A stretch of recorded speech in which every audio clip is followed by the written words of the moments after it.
김영건 목사입니다. 오늘은 제9과 그리스도의 생애와 사역에 대해서 공부하도록 하겠습니다. 성경은 예수님에 대해서 모든 것을 다 기록하지 않았습니다. 그러나 예수님이 이 땅에 오신 목적에 관해서는 중요한 사건에 대해서는 하나도 빠짐없이 성경에 기록이 되어 있습니다. 그 예수님의 생애는 크게 보면은 준비 기간으로서의 사상의 기간, 3년 반 동안의 공생의 기간, 그리고 마지막 순환 주간과 그리고 십자가 위에서의 죽음, 이렇게 해서 크게 세 분야로 나눌 수가 있습니다. 오늘 제9과에서는 예수님의 사생애와 공생애에 대해서 잠깐 살펴보도록 하겠습니다. 예수님의 초기 생애는요, 먼저 성령으로 잉태하신 사건, 그리고 베들레헴에서 탄생하셨고, 그리고 태어난 지 8일 만에 할례를 받으시고, 또 태어난 지 40일 만에 헌신 의식을 가지셨습니다. 그리고 이제 그 헤롯 왕의 그 대학살을 피해서 애굽으로 내려가서 1년 동안 거기에 거주하셨죠. 그리고 다시 이제 애굽에서 다시 이제 나사렛으로 돌아와서 청년이 될 때까지 나사렛 지역에서 사십니다. 자, 우리는 예수님을 자주 그 나사렛 예수라고 나사렛 예수라고 부르고 있습니다. 그것은 예수님께서 애굽에서 돌아온 후 청년이 될 때까지 나사렛에서 사셨기 때문입니다. 예수님은 12살이 되었을 때 부모와 함께 성전을 방문해서 박사들과 토론을 하였습니다. 그리고 예수님은 공생애를 시작하시기 전에 두 가지 일을 하셨습니다. 그것은 이제 침례와 시험입니다. 그러니까 먼저 침례 요한에게 요단강에서 침례를 받으셨고요. 그리고 40일 금식 후에 성령에 이끌려서 광야에서 마귀의 시험을 받으심을 통해서 공생애를 위해서 준비를 하셨습니다. 자, 그리고 이제 예수님께서 본격적으로 이제 공생애 시작이 되었습니다.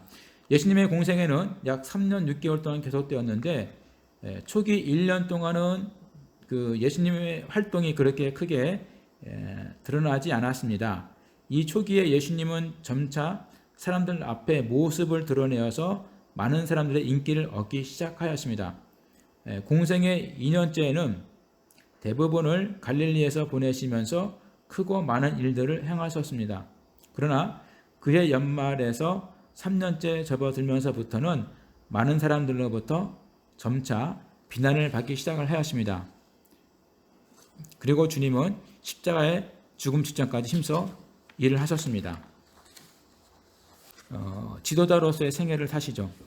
근데 초기 이제 유대에서의 사역을 보게 되면은 요한복음에는 공간 복음서가 언급하고 있지 않는 예수님의 초기 유대 사역을 기록하고 있습니다. 유대에서의 예수님의 사역이라는 것은 예수님께서 갈릴리에서 예루살렘으로 오신 때로부터 다시 갈릴리로 돌아가실 때까지의 그 기간을 말합니다. 그러니까 예수님께서는 이 한 약 8개월 동안 그 유대 지역에서 사역을 하셨는데 이 기간 동안 예수님께서는 권위를 나타내주는 표적을 행하셨습니다. 그러니까 그 성전을 청결케 하시고 많은 병자를 고치셨고요.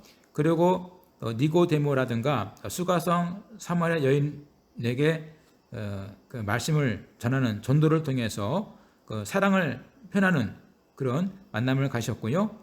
그 다음에 그 유다 지역과 사마리아 지역에서는 말씀을 가르치고 그리고 그 진리를 나타내는 일을 하셨습니다. 그리고 예수님의 이제 갈릴리에서의 초기 사역을 이제 보게 되면은 예수님께서 그의 중요한 사역 대부분을 갈릴리에서 행하신 것은 이미 이제 오래 전에 그 이사야 선지자가 예언한 것이죠. 갈릴리에서의 사역은 모두 합해 한 20개월 동안이었는데 이 중에서 14개월 동안은 그 예수님의 사역은 클라이막스 절정을 이루고 있습니다. 그래서 이 두 번째 해를 가리켜서 인기 절정의 해라고 이제 부르기도 합니다. 갈릴리 지방은 약 2,000개의 도시와 마을을 가진 넓이 30마일, 길이 60마일의 지역이었습니다. 예수님은 그 가버나움이라는 마을을 갈릴리 사역의 본거지로 삼았죠. 그 갈릴리 사역 초기에 예수님께서 행하신 일은 간략하게 한번 알아보겠습니다. 먼저 왕의 신하의 아들을 고치셨고, 나사렛에서 첫 번째 배척을 당하시고, 그리고 가버나움을 옮기셨고, 그리고 4명의 제자를 부르셨고, 안식일에 귀신 들린 자 각종 병자들을 고치셨고요. 그다음에 이제 그 유대 증거 지도자들과 금식에 대한 논쟁이 있었습니다. 그리고 예수님께서는 3가지 비유를 말씀하시죠. 혼인집 손님들의 비유하고 생배 조각의 비유, 그다음에 새 포도주 부대의 비유를 들었습니다. 이 비유들은 새로운 시대에는 율법이 아닌 은혜가 적용되어야 함을 말씀하신 것이죠. 그리고 예수님의 갈릴리에서의 중개 사역은 한 약 10개월 정도가 됩니다. 이 갈릴리 중기 예수님 사역의 핵심은 주로 이제 가르치는 것과 말씀을 전파하는 것과, 그리고 이제 기적, 주로 이제 병을 고치는 그런 기적을 행하시고, 그리고 이제 특별히 이제 제자 훈련 등이 있었습니다. 그리고 갈릴리에서의 후기 사역은 약 6개월간 계속이 되었습니다. 그러나 이때부터 예수님의 인기는 떨어지기 시작을 합니다. 왜냐하면 예수님께서 전한 그 메시지가 정치적인 메시아를 기다리던 그런 사람들의 그 기대와는 전혀 달랐기 때문입니다. 이때 예수님께서 행하신 중요한 일은 제자들을 바로 가르치는 일이었습니다. 그래서 이 기간 동안의 사역을 특별한 사역, 스페셜 미니스트리라고 부릅니다. 갈릴리 후기 사역의 시작은 예수님의 명성을 시기하는 종교 지도자들이 예수님을 넘어뜨리고 하는 그 관계를 버리는 것으로 시작이 되죠. 후기 유대 사역을 보면은 예수님의 갈릴리 사역의 끝이 났고, 이제 남은 것은 이제 그의 죽으심과 이제 부활과 순천입니다. 그때까지 약 3개월 기간 동안 예수님은 그 유대 지역을 두루 다니시면서 복음을 전하셨습니다. 이 기간의 사역을 초막절에서 시작하여서 수전절로서 마무리되고 있습니다. 그리고 이제 마지막으로 이제 베레아에서의 사역이 있습니다. 정월 초하루 날이면은 끝나게 되는 수전절 후에 예수님은 요단강 건너편 베레아로 가셔서 베다니에서 한 3개월을 거기서 머무셨습니다. 거기서 이제 예수님께서는 이제 바리새인들과 논쟁하시는데 이 구원의 문제에 대해서 논쟁하시죠.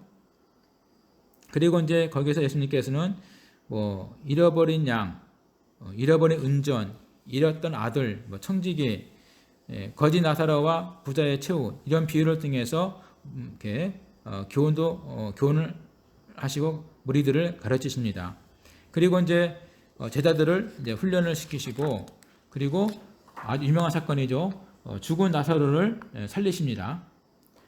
그리고 이제 그 유대인들이 그 살해하고자 모의하니까 예수님께서는 에브라임으로 가서 잠시 이제 피하시죠. 그리고 이제 베다니에서 그 유명한 마리아로부터 기름 부음을 받으십니다. 여기까지 예수님의 지도자로서의 생애를 살펴보았습니다. 이상으로 제 부가 강의를 마치도록 하겠습니다.